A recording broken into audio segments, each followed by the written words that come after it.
No, I was born in Bolivia, Santa Cruz. No, nací en Bolivia, Santana Yacum. I was born in Nicaragua. I'm not born in the UK, I was born in Bolivia.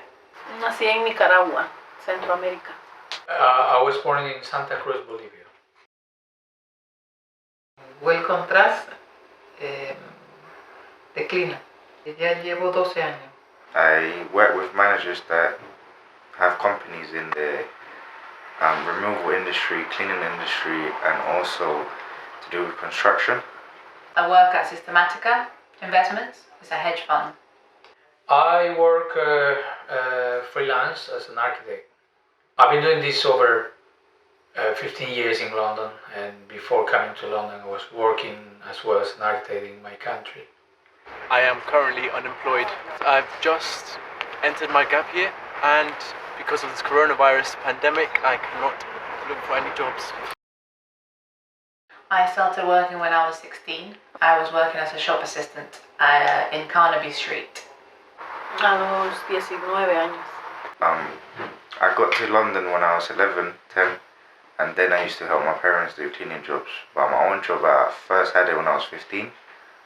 So in a way it was kind of hard because if anyone in the office will tell the manager that the person that they hired is not coming in but a random kid is, then my family and I would have been in serious problems. So that was the sacrifice we had to make. Empecé a trabajar de los 20. Y cuando llegaste aquí, inmediatamente. Sí, inmediatamente trabajé.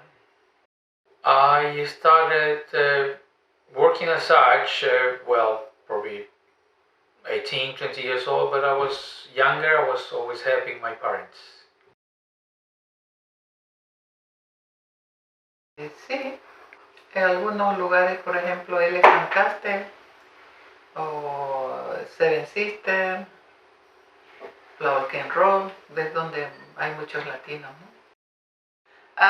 Elephant used to be the place where you would go and you'll guarantee to see Latin people, but at the moment I don't think there is. Elephant and Castle. Me and my mates were raised there, so we spent a lot of time either in the arcades or just around in the area. Bueno, acá en el sur, un lugar que coincidíamos todos era Elephant and Castle. Ahora no creo que siga siendo, por lo que ya van a hacer modificaciones. Hasta lo que simbolizaba el elefantito se lo llevaron. Yeah, I personally think that we're being mistreated and misled by the borough itself, because the Latin community has risen from basically ashes, built Latin spaces as restaurants, cafes, even job centers. But all of this has been removed due to the new progress that is, the new buildings that are being made in Elephant. So I do think that they are. It just makes me feel that every community has to go through a process of change. I think pressure makes us work better. So this change has led the community to be under pressure, meaning we have to find many other different areas or ways to come back. 100%. Yeah. In Elephant and Castle, which is the closest place for us, it is 100% being gentrified. It's all being done up, which means that people can't afford to live there anymore. And it's actually the same in Seven Sisters, which is another big South Latin American community. A lot of the Latin community, their jobs are mainly labor intensive. Where are those people needed? Those people are needed in the city for cleaning jobs or for construction jobs, and they need to have accessible transport links.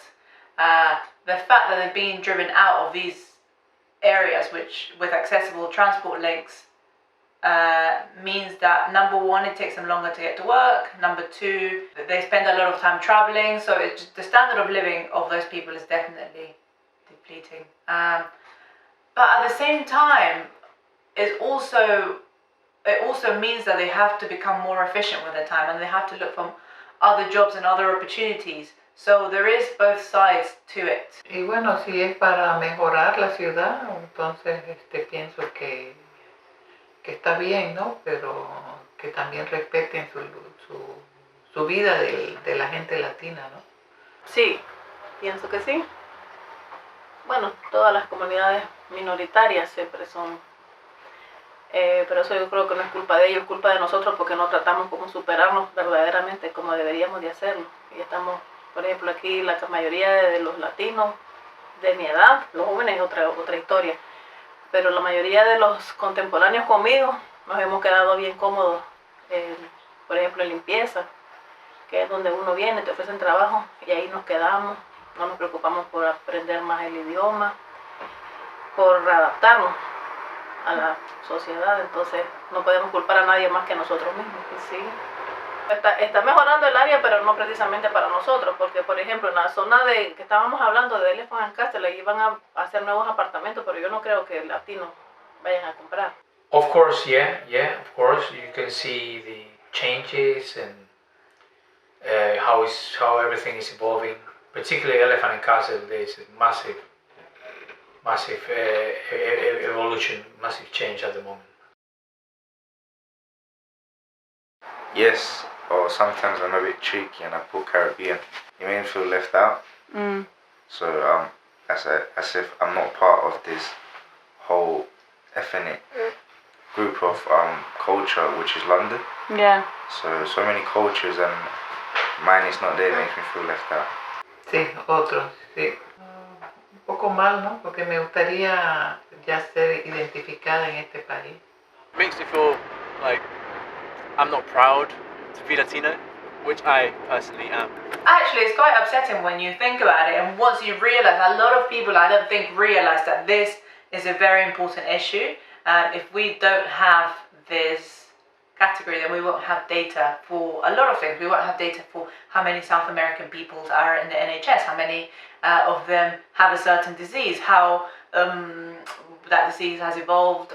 For example, COVID at the moment, we don't actually have any data for South American people. We don't know if they get it, if they're getting it, or if they are, getting really ill from it, or even dying from it, which is quite upsetting when you think about it, because I look back at data for a lot of things, and a lot of the time, obviously, is for British people or for other ethnicities, and I don't know how COVID is going to affect me personally. So thinking about it is upsetting. So I hope that can be improved.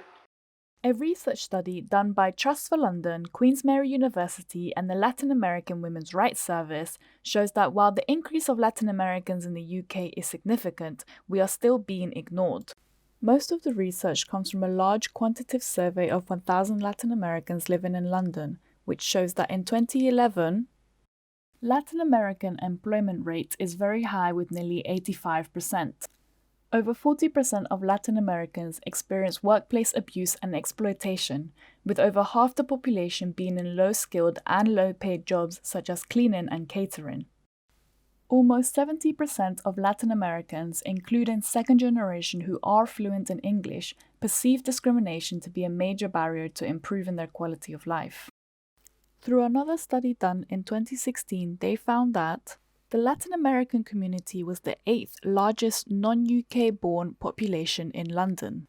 Almost half of the community have gained university education, compared to a third for London as a whole. 9 out of 10 Latin Americans have the right to live and work in the UK permanently, having either a British or EU passport. Still, in 2021, we are not recognised as an official ethnic community in the UK, as we do not have our own box to tick that we are Latin Americans. Therefore, we cannot receive accurate results in any study done, as many of us are just referred to as others. By doing this, we can begin to be recognised and collect precise data on Latin Americans in the UK, which could help future generations understand how we have progressed and continue to develop. Whilst many of the older generation now are held back by their lack of knowledge of the English language, we are not, and we can help our community improve and enter other sectors of work, so we can maintain here for the long term. I'm not others, I'm Latin American. No soy otros, soy latinoamericana.